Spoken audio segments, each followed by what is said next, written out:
So last night I went on and I was responding to some comments, and somebody had said, "You have a really great support system." And I started thinking about it, and I was like, you know what? Like, I really do. But it goes so much more beyond my friends and my family, because they are all amazing and they always have been through this whole entire thing. But I was looking at my followers and I was like, 170 followers. That means nothing in the world of YouTube. If you think about it, there are 170 people out there that are committed to taking time out of their day to listen to me talk about myself. And that's basically what you're doing. When you subscribe to somebody, you're basically committing, right? Like, it's one thing to like and comment on a video, but it's a whole nother ball game to actually push the subscribe button.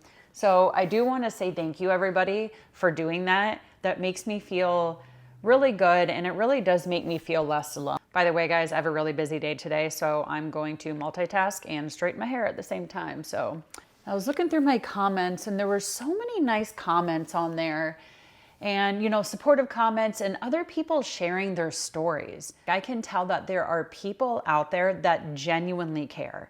People that don't even know me, and they feel comfortable enough sharing their story. This alone is a support system all in itself. It's made me ask myself, like, why did you not start doing this before? Why did you not start sharing your story? I do have an answer for that, but that's a whole nother topic for a whole nother video. I haven't even been on here that long, and I feel like I have like this own little community of my own already.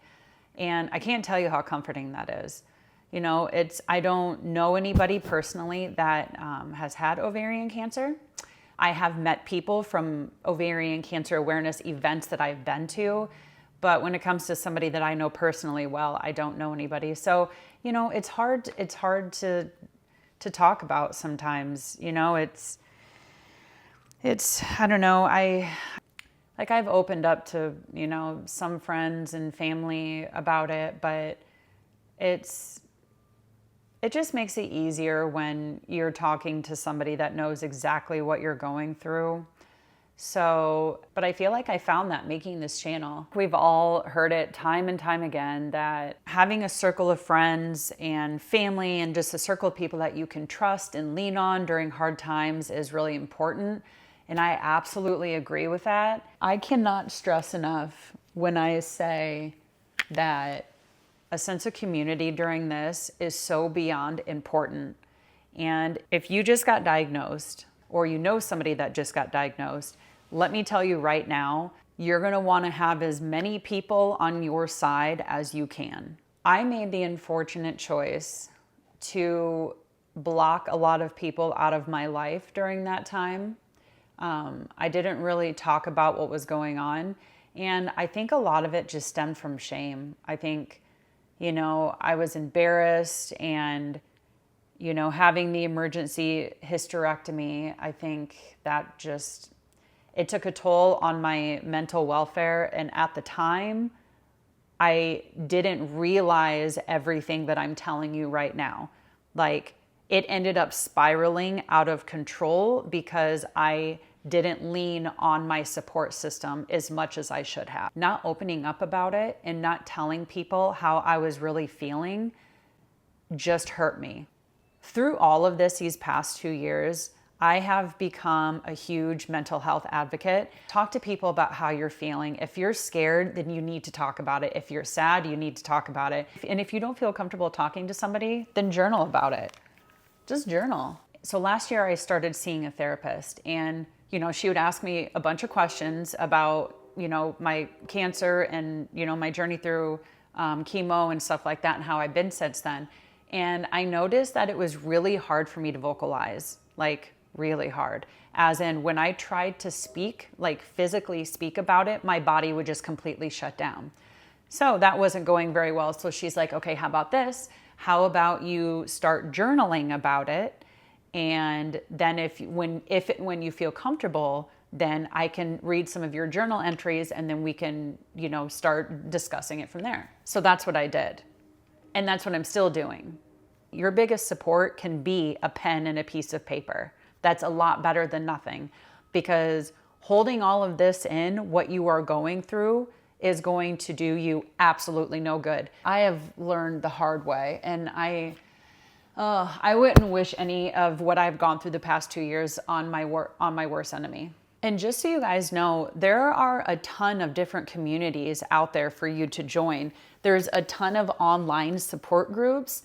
And if you just Google ovarian cancer support groups, so many things will show up. And if you go to meetup.com, there are little groups in your area locally. You can just go meet people at like coffee houses. Dude, go cry it out over a cup of coffee, for crying out loud. My surgeon that did both of my surgeries, he's a drummer for a band, and it's called No Evidence of Disease. And they are an ovarian cancer awareness rock band, and they travel around the United States, different locations, raising awareness about ovarian cancer. And so friends, family, whoever can attend, there's a lot of gynecologists from around the States also. They all fly in, and they kind of have like gyno groupies, I feel like, that kind of follow them around. It's really cool.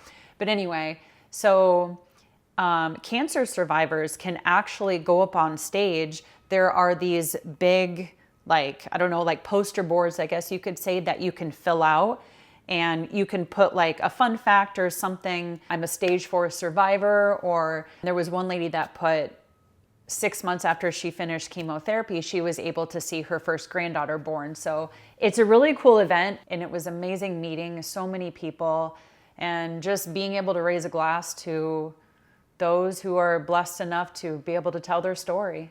There are so many people out there, I promise you, that want to hear your story, and they want to share theirs. So don't be afraid to say something. So I'll leave the link down to that event down below. Feel free to check it out if you want to. So my next video, I want to talk about my symptoms. I had somebody else ask me, and I think that would be something important to talk about, because I know that ovarian cancer can be a very, very hard cancer to catch.